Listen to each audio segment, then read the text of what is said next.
अस्सलामुअलैकुम। आज हमारा टॉपिक है sources of organic compounds. Organic compound के हमारे पास मेन सोर्सेज कौन कौन से होते हैं, जैसे आज हम डिस्कस करेंगे। सबसे पहले हमारे पास है कोल, दूसरा नेचुरल गैस और तीसरा पेट्रोलियम है, जिसे हमने आज डिस्कस करना है। सबसे पहले हम डिस्कस कर लेते हैं कोल के बारे में।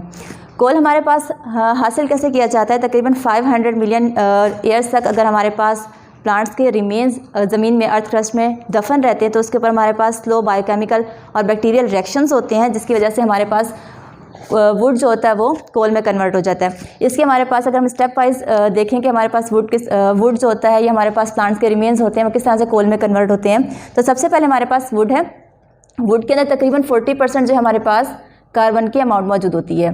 अच्छा, जब इसके ऊपर हम क्या करते हैं, हाई टेम्परेचर और प्रेशर देते हैं तो इससे हमारे पास ये कन्वर्ट हो जाता है इनटू द पीट के अंदर। हाई टेम्परेचर प्रेशर में जब देंगे तो हमारे पास पीट में कन्वर्ट होगा। पीट जो हमारे पास लो क्वालिटी कोल होता है, इसके अंदर तकरीबन हमारे पास 60% जो है, ये 60 अमाउंट जो है वो कार्बन की होती है। फिर उसके बाद हम क्या करते हैं, पीट को जब मज़ीद प्रेशराइज किया जाता है तो ये कन्वर्ट हो जाता है इनटू द लिग्नाइट। लिग्नाइट के अंदर 70% कार्बन मौजूद होती है। फिर लिग्नाइट को मज़ीद प्रेशर दिया जाए तो ये कन्वर्ट हो जाता है इनटू द बिटुमिनस कोल। और फिर उसके बाद मज़ीद हमारे पास मज़ीद प्रेशर दिया जाए तो हमारे पास कन्वर्ट हो जाता है इनटू द एंथ्रासाइड के अंदर। एंथ्रासाइड जो ये हाई क्वालिटी का हमारे पास कोल पाया जाता है। अब दूसरी चीज़ क्या है, इसके अंदर हमारे पास कोल जो है हमारे पास फ्यूल एज हमारे पास सोर्स ऑफ फ्यूल होता है। अगर हम इसकी डिस्ट्रक्टिव डिस्टिलेशन करें, डिस्ट्रक्टिव डिस्टिलेशन क्या होती है, in the absence of air. अगर हम एब्सेंस की गैर मौजूदगी में बहुत ज़्यादा टेम्परेचर देते हैं या टेम्परेचर देते हैं, जैसे कि 500 to 100 डिग्री सेल्सियस, तो हमारे पास कन्वर्ट हो जाता है इनटू द कोल तार, कोल गैस एंड कोक के अंदर। कोल तार जो हमारे पास ये ब्लैक विस्कस लिक्विड होता है और इसके अंदर तकरीबन 200 से ज़्यादा एरोमेटिक हाइड्रोकार्बन्स होती हैं। कोल तार के अंदर तकरीबन मोर देन 200, तकरीबन 217 जो है हमारे पास इसके अंदर एरोमेटिक हाइड्रोकार्बन्स होते हैं।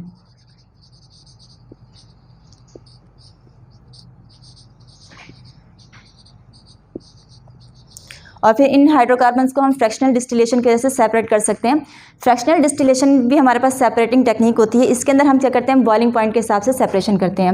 नेक्स्ट हमारे पास है कोल गैस। कोल गैस को हम फ्यूल के तौर पे यूज़ करते हैं। नेक्स्ट हमारे पास है कोक। कोक हमारे पास रेजिड्यू होता है कोल का, इसके अंदर तकरीबन 98% जो है कार्बन की पाई जाती है। नेक्स्ट हमारे पास इसके जो हमारे पास रिसोर्सेज हैं पाकिस्तान में वो बहुत ज़्यादा है। इस वजह से हम इसको कहाँ पर यूज़ कर सकते हैं। पहला हमारे पास है, इसको हम यूज़ कर सकते हैं पावर जनरेशन के अंदर, और दूसरा हम डोमेस्टिक में यूज़ कर सकते हैं। तीसरा इसको हम लोग यूज़ कर रहे होते हैं इन बेकिंग द ब्रिक्स, यहाँ या फिर हम कह लें कि ईंटों के भट्टे में इसे पकाने में यूज़ किया जाता है ईंटों को। नेक्स्ट हमारे पास टॉपिक है नेचुरल गैस।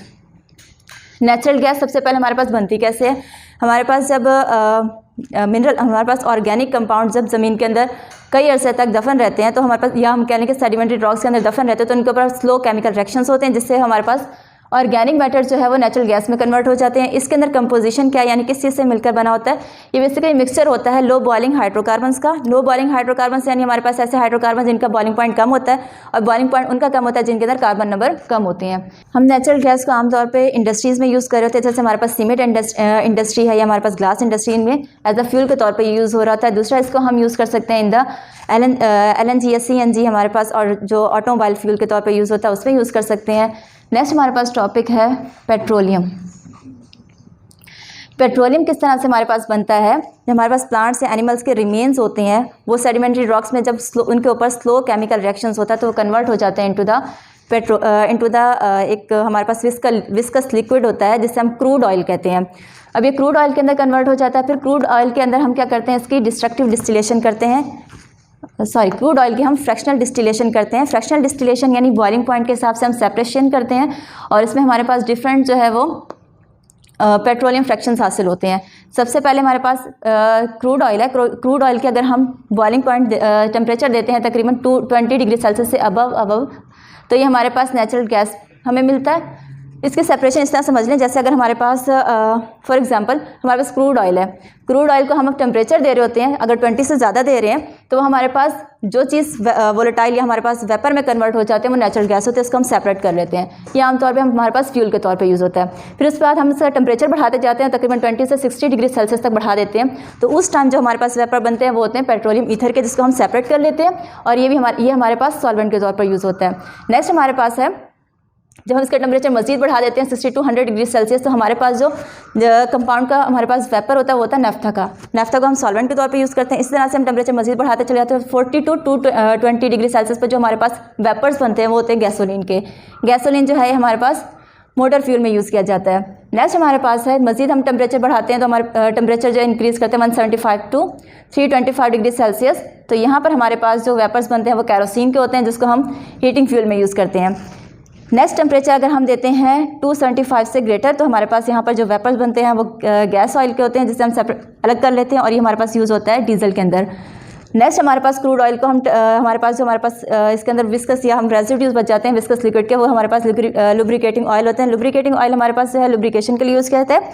लुब्रिकेशन यानी हमारे पास ऐसा लिक्विड जो कि फ्रिक्शन को कम करने के लिए यूज़ किया जाता है। फिर हमारे पास जब हमारे पास क्रूड ऑयल को मेल्टिंग पॉइंट देते हैं 50 to 60 डिग्री सेल्सियस, तो हमारे पास पैराफिन हासिल होते हैं। पैराफिन जो है हमारे पास एरोमेटिक वेस्ट प्रोडक्ट्स होते हैं।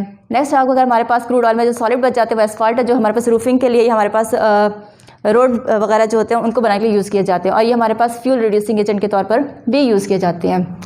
नेक्स्ट हमारे पास है इसके resources, oil refining centres.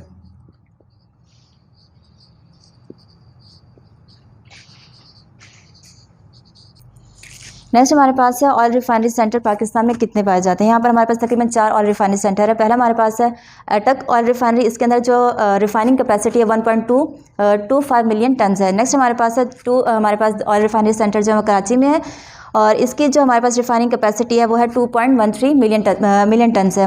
Next हमारे पास जो चौथी है वो हमारे पास पाक अरब रिफाइनरी सेंटर है, जो कि हमारे पास कोट महमद पर पाया जाता है, नियर द मुल्तान। यहाँ तक हमारा टॉपिक कंप्लीट है।